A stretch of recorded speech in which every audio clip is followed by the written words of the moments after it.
a primeira coisa que você precisa saber é que você tem que amar pensando em sofrer. Isso mesmo, tem que amar pensando em sofrer. Por quê? A gente aprende que amor é como nos contos de fada, que amor é como nas novelas, que é aquele príncipe que vai chegar, que vai fazer tudo o que você imagina, e você pensa que vai ser aquelas mil maravilhas. Ninguém se prepara para sofrer. Mas quando eu falo que você tem que amar se preparando para sofrer, não é no sentido de que você já vai buscar um sofrimento. Quando você tem uma prova, você não estuda para conseguir tirar uma nota boa nessa prova? Então você se prepara, você aprende aquele conteúdo para que a probabilidade de você ter uma nota baixa seja muito pequena. Então você se prepara para evitar esse sofrimento. Quando você deseja entrar numa carreira, num trabalho novo, você também se prepara para conseguir aquela vaga, aquela entrevista ou um projeto. E por que na área amorosa nós não nos preparamos, né? Geralmente a gente vai vivendo a vida, vai entrando de relacionamento em relacionamento, vai se frustrando e não existe esse preparo. Então, por isso que você precisa entender que se você não se preparar, você vai sofrer. Então, se você pensar nisso, que você tem que amar, já pensando que pode ter um lado ruim, com certeza você vai se preparar melhor. E como que você faz esse preparo? Primeiro lugar é autoconhecimento, entender quem você é, o que você busca, quais são os seus gostos, quais são os defeitos na outra pessoa que te incomoda muito. E em segundo lugar, é sobre relacionamento, como você vê relacionamento, como você vivenciou os relacionamentos na sua vida, ou até relacionamentos de pessoas próximas, né? É preciso que a gente saiba que o amor não basta. Quando eu falo isso, algumas pessoas falam, como assim o amor não basta? Mas a gente se ama muito. Hoje mesmo coloquei lá no meu Insta aquelas pesquisas que tem e perguntando para as pessoas, quando você ama, você tem que trabalhar para construir o relacionamento ou se vocês têm muita afinidade, está tudo certo. E ainda está rolando lá, mas a maioria do pessoal está dizendo que se tem afinidade, está tudo certo. Mas não é bem assim. No começo, você está apaixonado, você tem toda aquela química, toda aquela energia, aquela paixão que dura de 8 meses até 2 anos. E aí você não pensa muito no amor, você não pensa muito no que você precisa construir. Às vezes você até enxerga os defeitos nessa fase, você percebe algumas coisas que você não gosta, só que aí você fala, ah, não, deixa pra lá, né? Ai, tá tão bom do jeito que tá. Mas aí é que tá o problema. Justamente nessa fase que seria interessante você falar sobre as coisas que você acredita que precisa conversar no relacionamento, diferenças que vocês tenham, porque já tá ali na fase da paixão, tá aquele grudezinho, aquela coisa boa, então a pessoa também vai estar mais aberta a receber essa informação. E o que acontece? Se você faz isso na fase da paixão, quando essa paixão vai acabando, automaticamente você foi construindo o amor em paralelo, você não ficou dependente só daquela paixão. Muitos casais terminam o relacionamento porque acaba a paixão, acaba o relacionamento. Durante aquele tempo não foi construído nada. E o amor é justamente essa construção. Ó, vem cá, eu não gosto disso, eu não gostei daquilo que você fez, né? Mas assim, você falar numa boa e numa fase em que a pessoa está mais aberta para isso. Então faz toda a diferença nesse início aí, você pensar que o amor não basta. Porque uma hora esse amor vai acabar, ou essa paixão vai acabar, se você não construir uma base mais estruturada para esse relacionamento. Mas outra coisa que ninguém te conta é que namoro foi feito para terminar. Isso mesmo que você está ouvindo. Não que é para você começar a namorar e, não, ela falou que é para terminar, então eu vou só namorar e terminar. Não é isso. Mas muitas pessoas entram no relacionamento achando que aquele relacionamento tem que dar certo de qualquer jeito. Geralmente essas pessoas estão muito carentes ou não querem ficar sozinhas, né? Só para não ficar sozinha. E aí, mesmo que o namoro esteja ruim, mesmo que não esteja fluindo, a pessoa continua nesse relacionamento. E o que acontece? Muitos divórcios poderiam ser evitados se já no namoro, você percebendo diferenças que não tem acordo, que não tem conversa, você conseguisse perceber, será que é legal esse namoro ir para frente? Ou será que é melhor eu já parar por aqui? Porque quando você está conhecendo uma pessoa, não necessariamente você precisa seguir adiante. De repente, você só vai ficar ali no comecinho, de repente você engata aí um namoro, aí pode ser que você queira um noivado ou não, né? Então, você tem possibilidades dentro desse namoro. Mas o interessante é que você use essa fase do namoro para conhecer a pessoa e não se sentir obrigada, porque agora eu tô namorando, tenho que casar, tenho que noivar com essa pessoa, mesmo que não seja legal.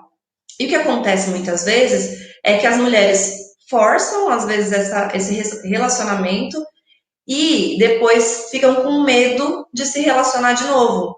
Mas por quê? Porque entraram num relacionamento que até perceberam que não daria muito certo, mas não tiveram essa atitude, de repente, de encerrar ali enquanto era tempo, né? Enquanto não estava tão apegado. Tem algumas coisas que é preciso observar. Quando você está num namoro, tem alguns aspectos intelectuais que são importantes de observar. Então, o que são esses aspectos intelectuais? É a forma como a pessoa pensa, como ela age, como ela percebe o mundo. Então, se é uma pessoa lá do mundo das ideias, uma pessoa que, sei lá, gosta de museu, gosta de ler, né? Como que essa compatibilidade entre vocês? E aqui eu não estou falando de intelectual no sentido de, eu tenho pós-graduação, meu namorado tem que ter pós-graduação. Não, mas como são as ideias de vocês? As ideias batem, ou pelo menos vocês conseguem conversar sobre ideias, ou você é uma pessoa que gosta de conversar e ele não, e de repente vocês nunca entram num acordo, fica sempre naquele conflito. Como que são as ideias de vocês, né? Como que vocês conseguem colocar isso dentro do namoro? Uma outra questão são os aspectos emocionais. O que são os aspectos emocionais? Quando a pessoa reage espontaneamente a uma situação. Como que é essa reação? Um exemplo muito interessante, que às vezes até acontece comigo, é quando você tá o casal lá indo para algum lugar e o casal se perde. Tem aqueles casais que se perdeu, começa, agora com o ex tá mais difícil, né? Mas começa a brigar, a colocar a culpa um no outro, né? Então, essa reação que a pessoa tem na hora que acontece um problema, você já precisa observar se é uma reação que você considera uma reação legal para você ou não. Quando eu era criança, eu lembro dos meus pais, assim, toda vez que eles se perdiam, naquela época não tinha nem GPS, né? Então, e os dois são meio perdidinhos, assim. Então, toda vez que eles se perdiam, eles começavam uma briga. E eu fiquei com aquilo na minha cabeça, né? Porque eu sempre via essa situação, então ficava, meu Deus, né? Pra que essa briga? E aí, quando eu comecei a namorar com esse meu atual marido, a gente teve algumas situações, mesmo com o ex, de se perder ou de se confundir ali no caminho. E sempre que acontece isso, a gente pegava e conversava, ou dava risada, tentava resolver, perguntava para alguém. Então eu achei legal a forma dele reagir a essa situação e a minha também, né? Embora eu tivesse um exemplo diferente. Então a gente pegava e ficava ali tentando resolver, e isso se reflete até hoje. Então, sempre que a gente tem um problema, é muito raro um ficar culpando o outro. A gente tenta resolver em conjunto e às vezes até dar risada de alguma coisa que acontece. Mas isso é uma característica emocional, tanto minha quanto dele. E isso você percebe no relacionamento. Então, você está começando a namorar, a pessoa teve uma situação, a pessoa reagiu, ela explodiu, ela xingou, sei lá. Então, você pode imaginar dentro de um longo prazo, como será que essa pessoa vai reagir quando tiver um problema maior? Não que isso seja determinante, mas assim, já dá para você ir percebendo certas características na pessoa, né? Também existe o aspecto social, que é como vocês compartilham a vida em sociedade. O que vocês gostam de fazer? Tem pessoas que gostam de sair, tem pessoas que gostam de ficar em casa. Mas dentro das pessoas que gostam de sair, pode ser que você goste de ir para um teatro, para um cinema, e o namorado goste de ir para um estádio. Então, a questão não é que vocês vão para o mesmo lugar, mas assim, um está disposto a fazer essa companhia, a caminhar juntos, a conhecer a vida social do outro. Eu vejo casais também que no começo, por exemplo, um adora sair, o outro adora ficar em casa. Aí no começo, quando está naquela paixão, você se esforça até para ir com a pessoa, tal. Depois de um tempo, começa a ficar um pouco complicado, porque aquele que gosta de sair começa a reclamar daquele que quer ficar em casa e vice-versa. E aí entra uma confusão muito grande. Então, precisa ter, no mínimo, ali alguma semelhança ou a pessoa estar disposta a te acompanhar nessa vida social. Às vezes ela nunca foi num teatro, mas você vai, apresenta o ambiente, ela gosta, e pode ser uma atividade que vocês construam junto, uma atividade social. Mas esse também é um outro fator para você avaliar. Se você adora sair e a pessoa não vai nem na festa de família, na festa de parente, né, então fica um pouco difícil. A longo prazo também pode dar problema. Aí nós temos também a questão espiritual, como cada um enxerga a espiritualidade, a religião, qual é a sua, qual é a dele, também é um fator para você ir observando, porque no dia a dia, na convivência, dependendo de como vocês lidam com isso, pode também gerar alguma consequência nesse namoro. E também as questões físicas, né? No começo a gente se atrai até pela aparência, mas também assim, como que a pessoa é em relação à imagem, ao corpo, você gosta de se cuidar, se alimentar bem, de repente uma pessoa que é super fitness vai namorar alguém que adora McDonald's e aí isso vai dar conflito, porque chega no final de semana, para onde a gente vai, né? Então, tudo isso são fatores que quando você está namorando, você tem que observar. Claro, se nenhum deles você dá certo com a pessoa, é um estado de alerta. Agora, assim, a gente combina aqui em 2 ou 3, em outros não, normal, ninguém é igual a ninguém. O importante é os dois estarem na mesma disposição para namorar, para conseguir levar adiante o relacionamento. Outra coisa que não te contaram, sabe o que que é? Essa é boa, viu? O que você não gosta nos seus pais é justamente o que você vai parecer com eles. É isso aí. Sabe aquela coisa? Você tá olhando lá seus pais brigando, sua mãe gritando com seu pai de repente saindo, né, evitando uma briga, sai andando. Aí você fala, nossa, quando eu casar, quando eu namorar, não vai ser assim. Mas o que que acontece? A primeira referência que nós temos de relacionamento, geralmente se os pais ficam juntos ali há algum tempo, ou mesmo que separados, são os nossos pais. Então, inevitavelmente, a gente tem aquele padrão de dentro da gente, tanto padrão de comunicação. Então, repara, como que seu pai fala com a sua mãe, como que sua mãe fala com seu pai, como que eles falam com você. É um padrão familiar. Às vezes tem famílias que conversam muito sobre as coisas e tem famílias que não falam tanto.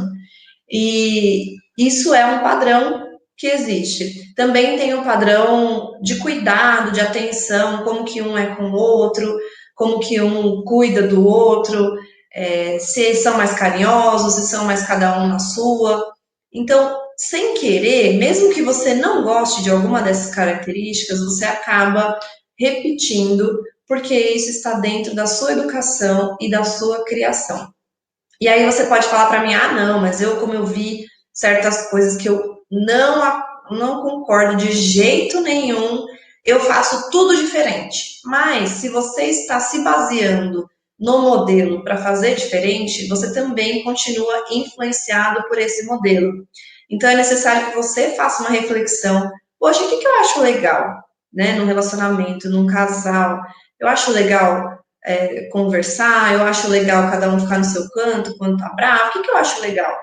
E tentar se distanciar um pouco desse modelo para se encontrar. Mas nem tudo desse modelo também é ruim. É que aqui eu peguei o ponto do que você não gosta nos seus pais, geralmente é aquilo que você vai fazer, porque está dentro de você, você conviveu com aquilo o tempo todo, e às vezes é até sem querer, né? Às vezes não é porque você premeditou.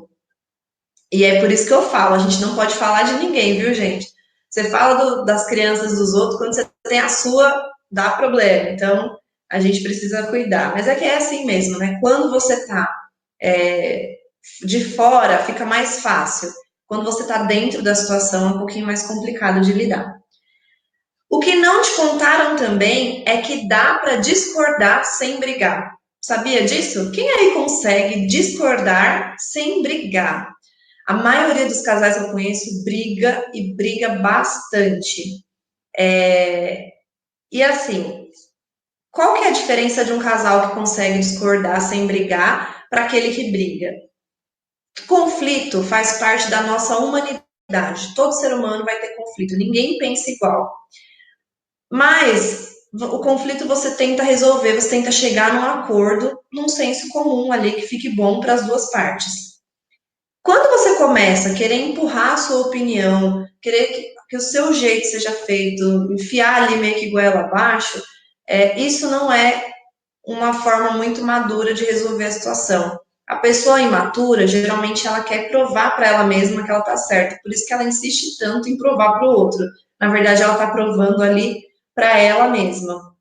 E aí, essa pessoa acaba gerando um confronto. O que, que é o confronto? É quando eu bato de frente com o outro, quando eu não estou preocupada de chegar nesse meio termo, a única preocupação que eu tenho é de expor a minha opinião e falar e eu tô certa. Então é aí que começam as brigas. Se você entende que o conflito ele é normal, ele é necessário, ele vai acontecer, e aí você começa a tentar chegar no meio termo quando ele acontece, você vai brigando menos. E a maioria dos casais não está preocupada em resolver o conflito, está preocupada em afirmar a própria opinião. O que não te contaram é que deixar para depois é ótimo. Muitas vezes, quando você tenta resolver tudo ali na hora, você pode ter problema maior ainda. Ah, eu não vou dormir brigado. Quantos casais tem alguém aí, com certeza já fez isso? Não vou dormir brigado, passou a noite inteira brigando para depois ir dormir. Porque o que acontece? Se você não consegue abrir mão da sua opinião, se você não consegue chegar no meio termo, não vai adiantar vocês continuarem naquele conflito. Às vezes é melhor deixar para depois. Às vezes é melhor falar, olha, agora eu não estou conseguindo, não estou legal, estou nervosa, estou nervoso, vamos conversar uma outra hora? E aí você esfria a cabeça e você pensa naquilo, você vai refletir, né, e tentar chegar nessas opções. Ou você abre mão, ou a pessoa abre mão, ou vocês chegam no meio termo, ou vai deixando para depois. E às vezes deixar para depois nem resolve, porque tem coisas assim. Por exemplo, tem um casal de amigo meu que eles acho que estão casados há uns 4, não, acho que 6 anos. Nossa, já vai fazer 6 anos por aí. E eles têm uma discussão eterna, mas eles não brigam, eles brincam com isso. Que é a cebola guarda na geladeira ou na fruteira? Porque a mãe de um guardava na geladeira e a mãe do outro guardava na fruteira. E quando eles foram casar, aí os dois estavam na sua casa, né? Ah, vou colocar do meu jeito. Não, mas a minha mãe fazia assim, mas a minha fazia assim. Qual que é o certo? Se uma guardou a cebola a vida inteira na geladeira e deu certo, e a outra guardou a cebola a vida inteira na fruteira e deu certo, os dois estão certos. Então, não adianta ter algumas coisas que a gente quer discutir e quer fazer questão, mas que não vai agregar muito nessa hora. O que ninguém te conta, mas essa daqui eu acho que vocês já devem desconfiar, é que você precisa ser muito forte para pedir desculpas. É muito difícil pedir desculpas, e principalmente para pessoas que são muito exigentes consigo mesmas. Por quê? Para que você peça desculpa, primeiro você tem que admitir que você está errado. E depois você tem que se arrepender desse erro. Geralmente as pessoas muito exigentes consigo mesmas, elas falam assim, não, mas eu não errei porque eu quis, eu tento fazer o melhor que eu posso, eu me cobro para ser um bom namorado, uma boa namorada, um bom esposo, então você não tem o direito de me cobrar. Só que às vezes você erra sem querer, às vezes você não faz ali por intenção, mas aquilo magoa a outra pessoa, porque cada um tem um jeito de funcionar. Então, às vezes, aquilo que você fala para, sei lá, para uma pessoa na rua não vai magoar, mas você vai falar para sua namorada, para seu namorado, vai magoar. E assim, tem que ter essa humildade de falar, tá bom, eu não fiz com essa intenção, mas me desculpa. Só que as pessoas muito perfeccionistas, como elas se cobram muito, para elas é muito difícil admitir o erro. Então, quando você erra com a outra pessoa, Antes de errar com o outro, a sensação é que você errou. Mas sem erro não existe aprendizado, não existe crescimento. E aí, se você não consegue admitir que você errou para pedir desculpa, o seu relacionamento também não cresce. Outra coisa que não te contaram é que você precisa falar de dinheiro, mesmo que seja no namoro. Isso é um tabu muito grande, ainda mais hoje em dia, que as mulheres também trabalham, também têm sua renda. Isso dá uma confusão muito grande nos relacionamentos. Muitos relacionamentos terminam por conta disso. É um dos motivos lá dos divórcios. E aí, o casal às vezes fala: ah, não, vou deixar para falar de dinheiro só no casamento. Mas é muito importante, na hora que está conhecendo, no namoro, como cada um lida com o dinheiro.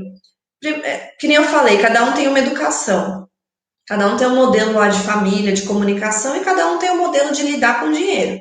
Tem gente que gasta mais, tem gente que guarda mais. Desses que gastam, tem gente que gasta com roupa, tem gente que gasta com comida, tem gente que gasta com carro, tem gente que gasta com viagem. Qual que tá certo? Não existe o certo. Existe a prioridade para cada um. Eu, por exemplo, gosto de gastar com viagem e com comida. Não ligo muito para roupa, não ligo muito para outras coisas. Carro, menos ainda. Mas aí tem pessoas que já gostam de gastar com isso. E dentro do relacionamento, isso pode se tornar um conflito muito grande. Então, você precisa falar sobre isso. Uma outra coisa também é que eu vejo muitas pessoas, principalmente mulheres, falando: ah, o dinheiro é meu, né? O dinheiro é meu, eu vou gastar do jeito que eu quiser. Quando você é um casal, principalmente quando você está casado, digamos aqui, eu vou fazer um exemplo mais rápido para ficar mais fácil a conta, né? Que sou psicóloga, vamos facilitar a conta. Digamos que o casal ganha R$ 1.000, 500 cada um. Aí você fala assim: não, R$ 500 é meu, eu gasto do jeito que eu quiser. Vou pegar 300 para mim, vou lá no shopping, vou gastar, beleza. Só que depois o outro lado do relacionamento fala: ah, tá bom, meu dinheiro também, vou gastar também, gastou 300, sobrou 400. Aí vocês tinham ali R$ 600 de conta para pagar naquele mês. Então, vocês estão prejudicando o objetivo do casal. Quando você é casal, não existe mais meu e seu. Porque se eu tirei de um lado, eu vou precisar repor de outro. Então, essa visão de unidade, ela precisa acontecer ainda no namoro. A gente vai ter objetivos do casal. Então, vamos comprar um carro, vamos comprar uma casa, vamos viajar. Ou então você pode ter um objetivo seu: olha, estou precisando fazer um curso, vamos se organizar para fazer esse curso, e aí vocês dois trabalham juntos nesse objetivo. Fica muito mais fácil. Ninguém te conta é que sexo bom não é automático. Lá naquela fase da paixão que eu falei no comecinho, a gente falou, né, que tem a paixão, então nessa fase o sexo acaba sendo mais automático, mais quente, mais espontâneo. Só que acontece o seguinte: para acontecer um sexo legal dentro do relacionamento, primeiro tem que ter autoconhecimento. Você tem que saber o que você pensa sobre o assunto, se você enxerga como um tabu, se você lida com isso com mais liberdade, como que você vê, né, o sexo dentro do relacionamento. Então, tudo isso primeiro você tem que ver dentro de você. Uma outra coisa comum ainda nas mulheres, é um pouco mais forte, é achar que o outro tem a obrigação de satisfazer. Então, uma vida sexual plena para os dois precisa de muito diálogo também. Você saber primeiro o que você quer, para depois você explicar e poder dialogar e falar para outra pessoa o que você gosta, o que você não gosta, e aí vocês chegarem aí numa satisfação para os dois lados. Porque às vezes acontece: hoje eu quero, amanhã eu não quero, e aí o outro quer, e por mais que os dois gostem, às vezes não dá certo. Então precisa ter essa comunicação, não é uma coisa automática. Quando você entra num relacionamento, você ganha um kit chamado família. Vocês devem saber disso, mas muitas pessoas não aceitam muito bem a família do outro, ou tem algum conflito, acha que vai afastar a pessoa da família. E é super importante ter muita aceitação nesse caso, porque para o outro, a família é parte do que ele é. Então, por mais que você não concorde, que você não, sei lá, às vezes vai ter pontos que você não vai concordar dentro da família, da educação da outra pessoa, mas é necessário ter essa aceitação. Isso faz parte de quem ele é.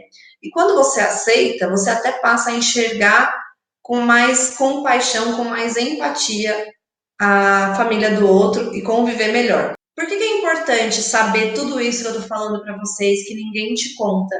Porque você entra num relacionamento mais preparada, você consegue ter uma visão mais realista do que pode acontecer. E falando dessa questão de preparação, como eu trabalho com esse ponto no consultório, eu tenho bastante demanda e tenho visto muitas mulheres melhorando a forma de se colocar no relacionamento, a forma de se portar dentro das relações, e eu tô vendo na clínica isso acontecer. Surgiu um desejo muito grande de trazer isso aqui para o mundo online, de trazer esse conhecimento das relações e do quanto o autoconhecimento pode te ajudar a ter sucesso nos seus relacionamentos. E aí, como que eu fiz isso? Através de um curso que eu montei.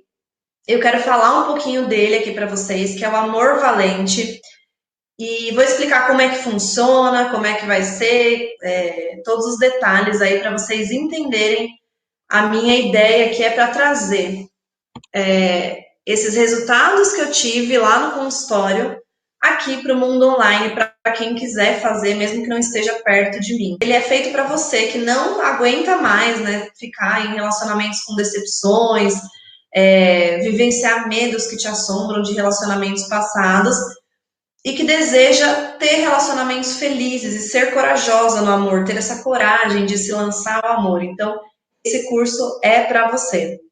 E eu sei que isso pode parecer muito bom para ser verdade, né? A grama do vizinho é sempre mais verde, e no seu lugar eu pensaria a mesma coisa. Mas se eu não tivesse visto isso acontecer com várias mulheres, e inclusive comigo, como eu contei aqui nessa live, algumas coisas que aconteceram comigo, eu também não acreditaria. Então, mulheres que chegaram no meu consultório com medo, com ansiedade, depressão, decepcionadas, que tinham aquela postura, sabe, de boazinha no relacionamento, e sempre sem nenhum resultado. Quando pensava que a coisa ia para frente, não ia.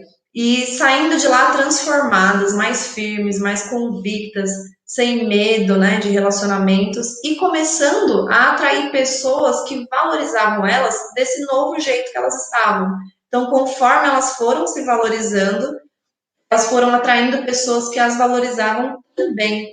Então, como você pode perder o medo do amor? Você precisa fazer algo de diferente do que você tem feito até agora. Muitas pessoas não enfrentam o medo porque tem sempre o mesmo comportamento e as crenças que acham que vai ser sempre daquele jeito e vão deixando para depois, e isso só faz aumentar esse medo. E se você for como alguma dessas minhas clientes que desejavam mudar de vida nos relacionamentos, eu te convido a conhecer aí o meu curso Amor Valente. Eu quero muito dividir isso com você, porque meu objetivo é transformar mais vidas e mais mulheres e ajudar a construir uma sociedade com mulheres mais valentes no amor e cada vez e principalmente muito felizes.